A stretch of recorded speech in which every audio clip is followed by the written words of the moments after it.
So,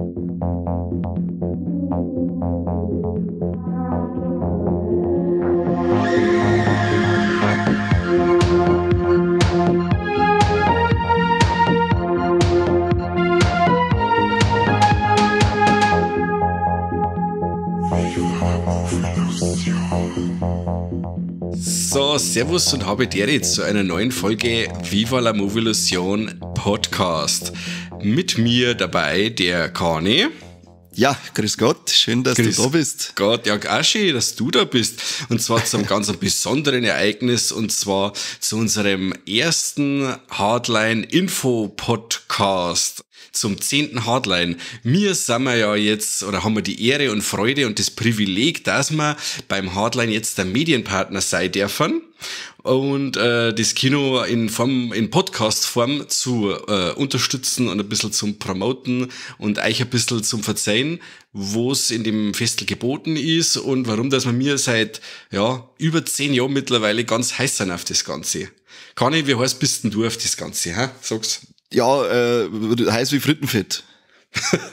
Das wollte ich hören. Ich finde, da ist, wie wir schon sagen, das ist die schönste Zeit des Jahres. Das ist für uns nicht Weihnachten, sondern das Hardline. Wenn jetzt die Leute sagen, wenn sie das Datum sehen vom Hardline da, 6. bis 9.4., werden sie sagen, die schönste Zeit des Jahres, es wird Ostern meinen, warum haben sie denn so heiß auf Ostern?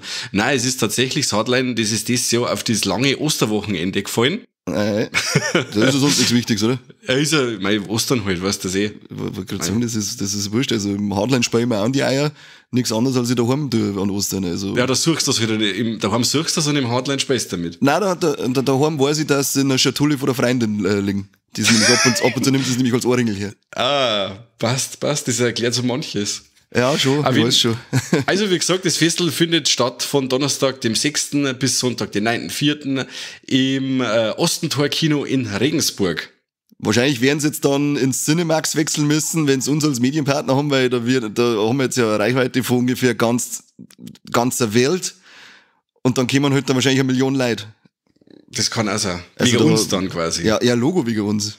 Wegen was sonst. Wegen was sonst. Wegen was sonst. Also, wir sind Fans zum Anfassen. Vielleicht wegen 12 Langfilme und 16 Kurzfilme?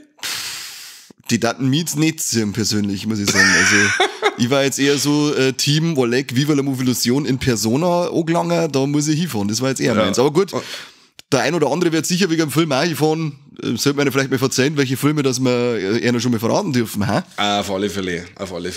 Und zwar darf bei mir 3 Filme ankündigen und ich nehme jetzt einfach mal einen heraus. Und zwar hab ich da den Trailer gesehen und hab sofort Flashbacks gehabt, schon wie der Trailer losgegangen ist mit der Einblendung von Bloody Disgusting.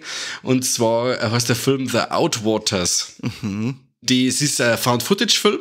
Auch wieder produziert eben wie von Bloody Disgusting. Wir haben, ich glaube, unser erster Film, den wir im Hardline jemals gesehen haben, das war VHS 2, der ja quasi auch von denen produziert worden ist. Und ich habe mir gleich gedacht, ja, das wiederholt sich wieder. Ja, ich war, du weißt es oder einige von unseren Hörern, glaube ich, wissen es mittlerweile auch, dass ich mit Found Footage ein bisschen auf Kriegsfuß stehe. Mhm.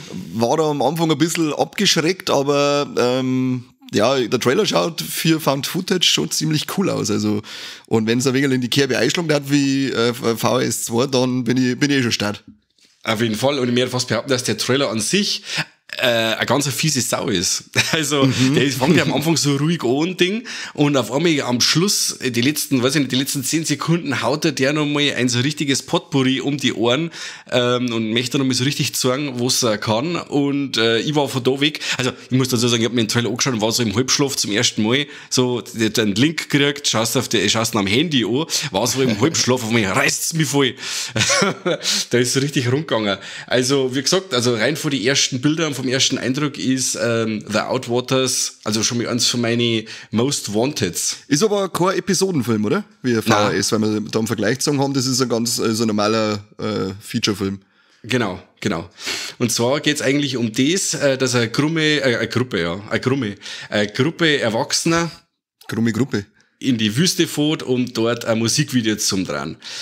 Die verschwinden spurlos und es gibt keine Lebenszeichen mehr, außer dann eine Aufzeichnung von einem Notruf, auf dem bloß noch Hilfeschreie zum Hören sind. Und es werden quasi dann 3 so Speicherkarten gefunden und darauf zum Sehen sind diese letzten Aufnahmen dieser Jugendlichen, die quasi in dieser Wüste dieses Musikvideo drehen wollten. Das, glaube ich, wird eine ganz grobe Geschichte. Hat man da, jetzt weiß ich nicht, hat man in den Trailer gesehen, was sie für Musik machen?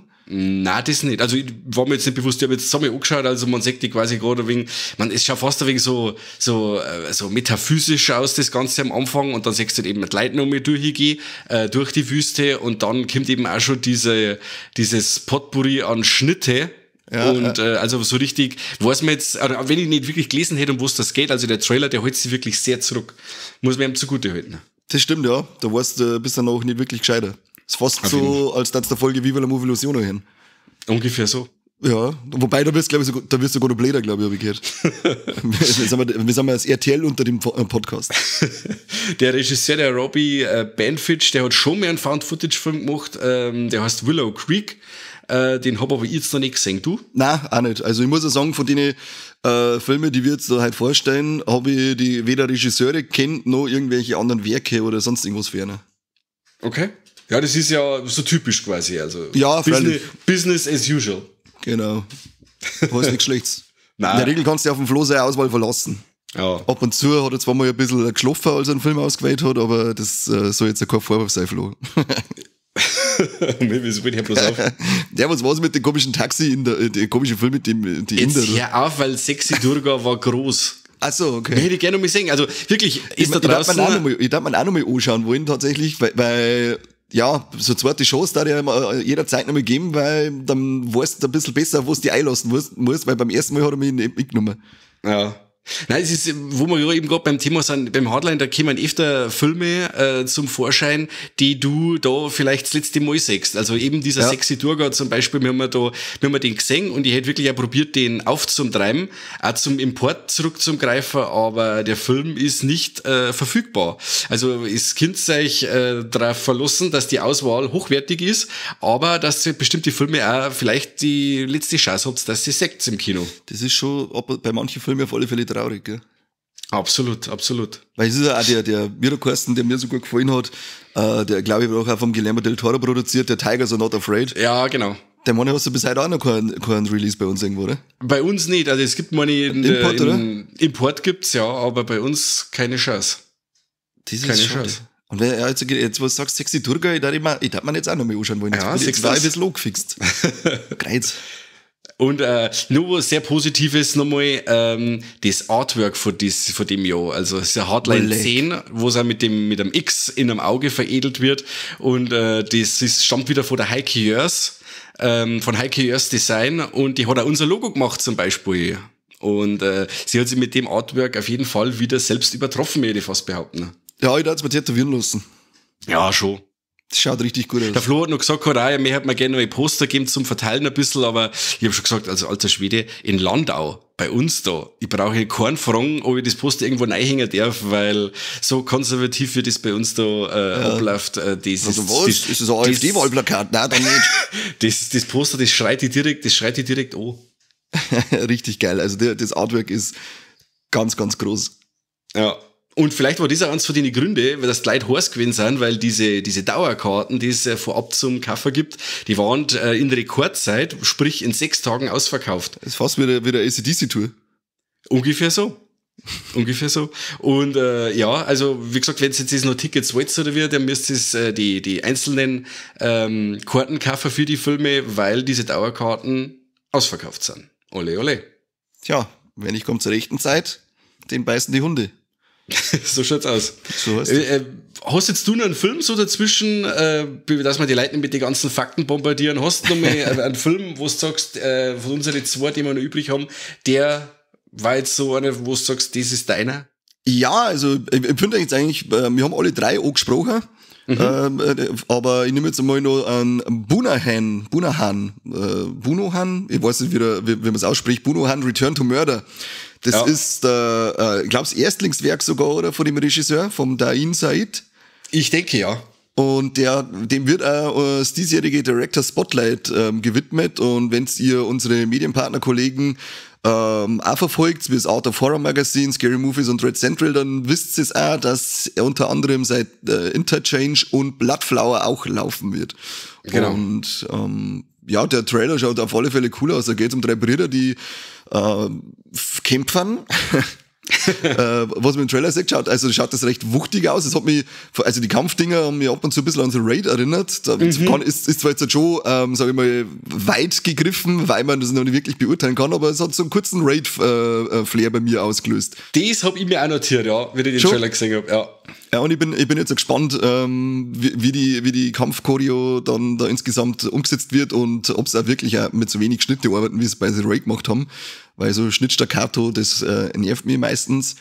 Und dann kann das schon eine ganz coole Sache werden, weil es schaut dreckig aus, es schaut räudig aus. Es geht um 3 Brüder, ich glaube, die sind gekriegt und kommen irgendwie während dem Film durch verschiedene Ereignisse, kreuzen sie die wieder und müssen dann irgendwie, weiß nicht, ob sie gerade zusammenhelfen müssen.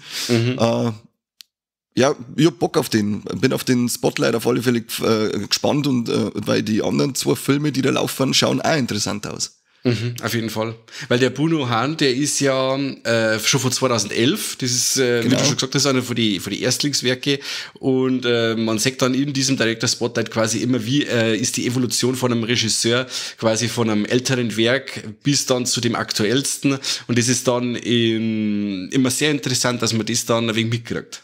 Genau, und der Interchange ist dann sein Werk von 2016, das war gleich der Film nach Bruno Hahn, also das war sogar, Bruno Hahn war der erste 2011 und davor hat er mal einen Kurzfilm gemacht und das war schon 1990. Okay. Und eben dann 2016 den Interchange und 2022 jetzt der Bloodflower ist sein aktuellster und den sehen wir dann auch im Hardline.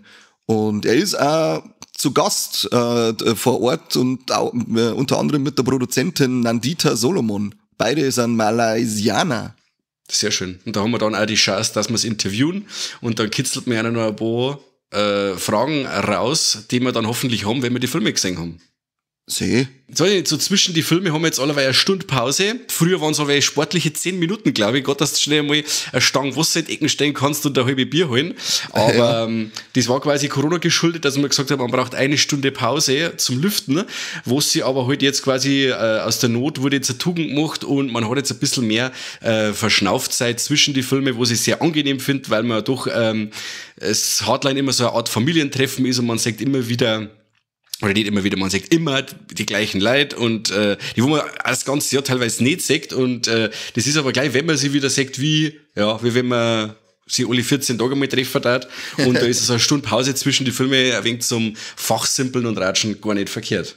Das ist immer ganz wichtig, ja, ganz gescheite Herrin, wie man den Film besser gemacht hätte, wer was besser gemacht hätte, das ist immer... Das ist sowieso. Da kannst du den Chef aushängen lassen, vor allem der Mike, das ist so wie Fremdschämen. Was? Also, Entschuldigung, ich habe einen Korbi gemeint. Ich wollte jetzt gerade sagen, du willst bestimmt einen Korbi. Ja, immer genau, über Leute schimpfen, die nicht da sind. Ja, immer, genau, immer. stimmt auch wieder. Jetzt mal, wenn der Korbi da mit den Leuten drüber sagt, komm halt doch dein Maul, du hast noch keine 5 Freitag der 13. gesehen, aber da hat es jetzt ein großes Schmerzen.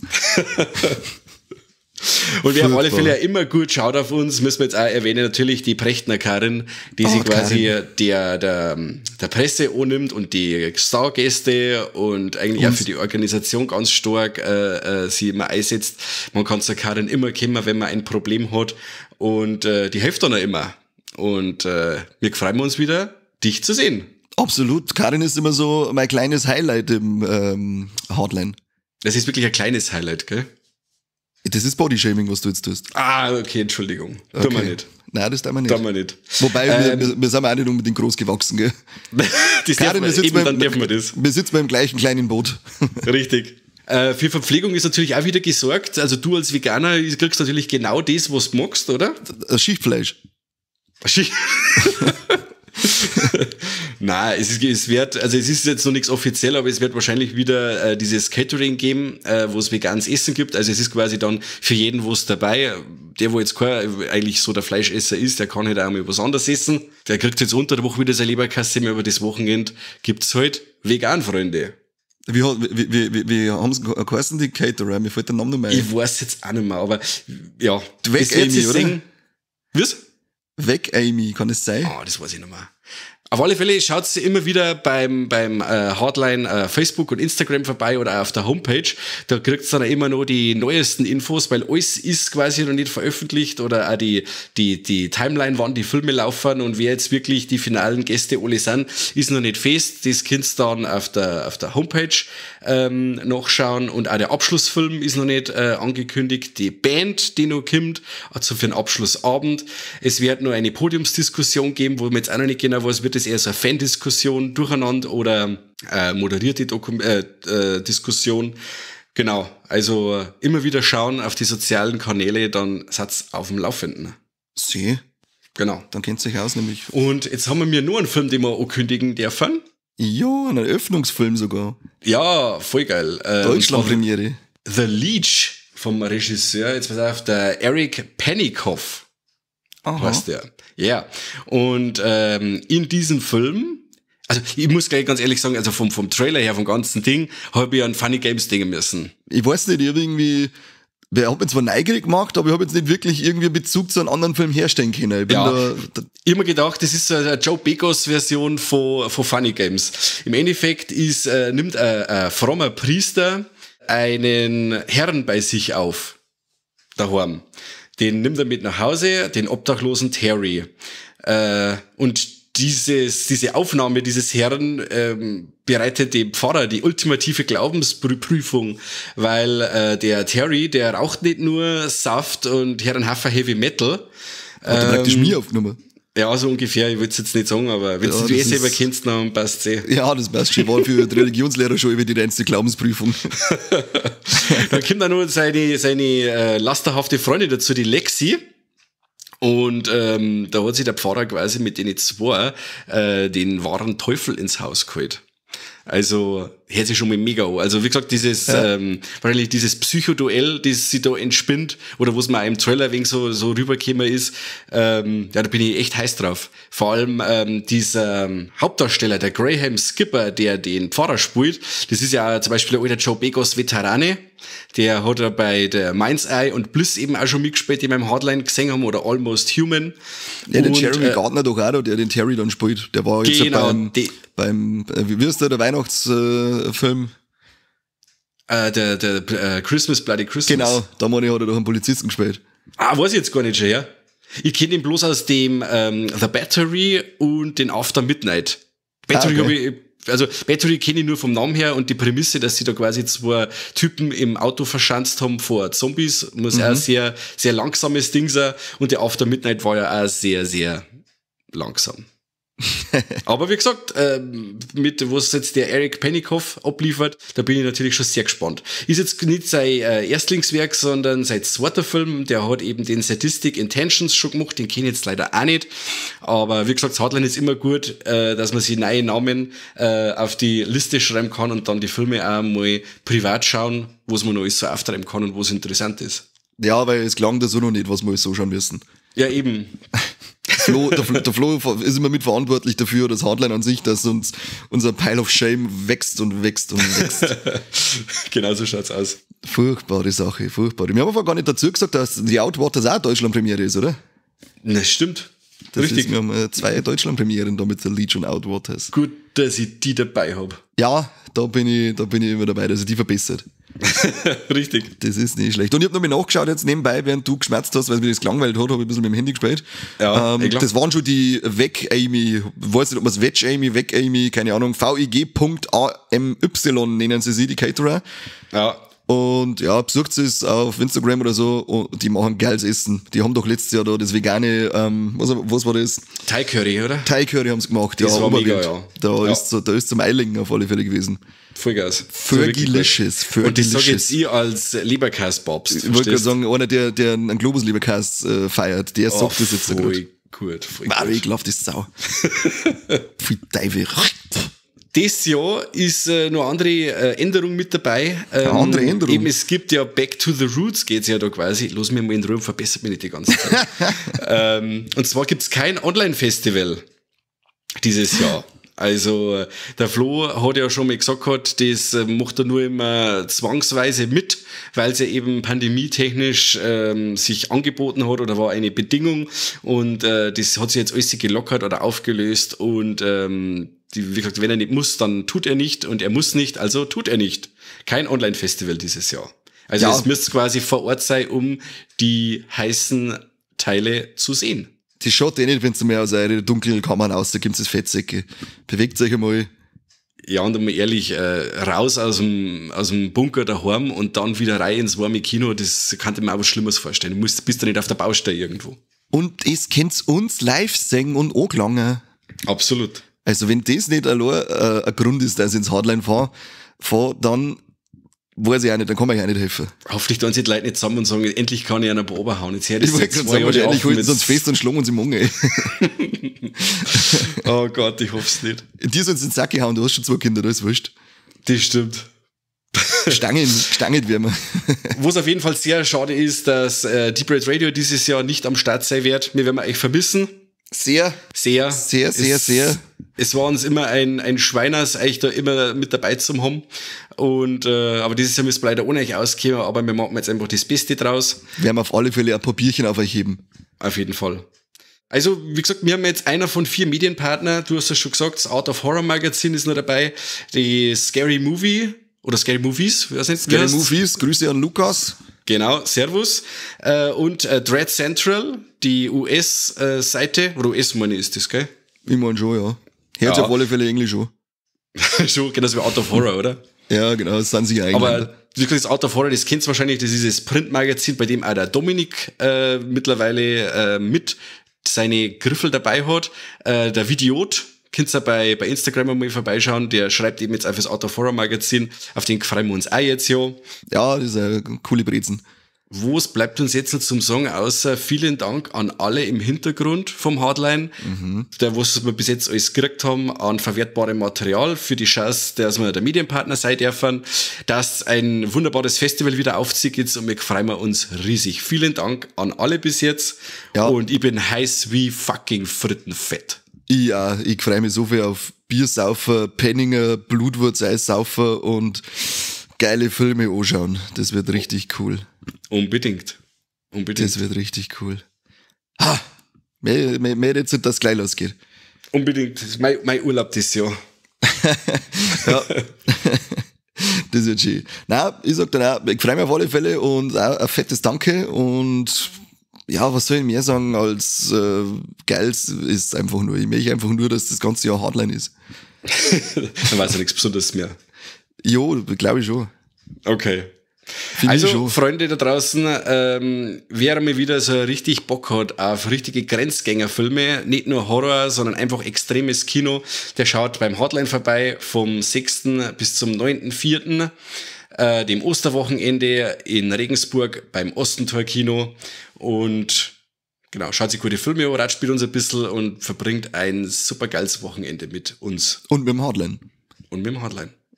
Also an dieser Stelle nochmal ein herzliches Dank und wir sehen uns dann vor Ort. Und wir berichten euch natürlich auch während des Festivals einmal ein bisschen was, unsere Eindrücke oder was wir vor die Filme schon ein bisschen gehalten haben. Wir halten euch ein wenig am Laufenden. Fanstimmen müssen wir auch.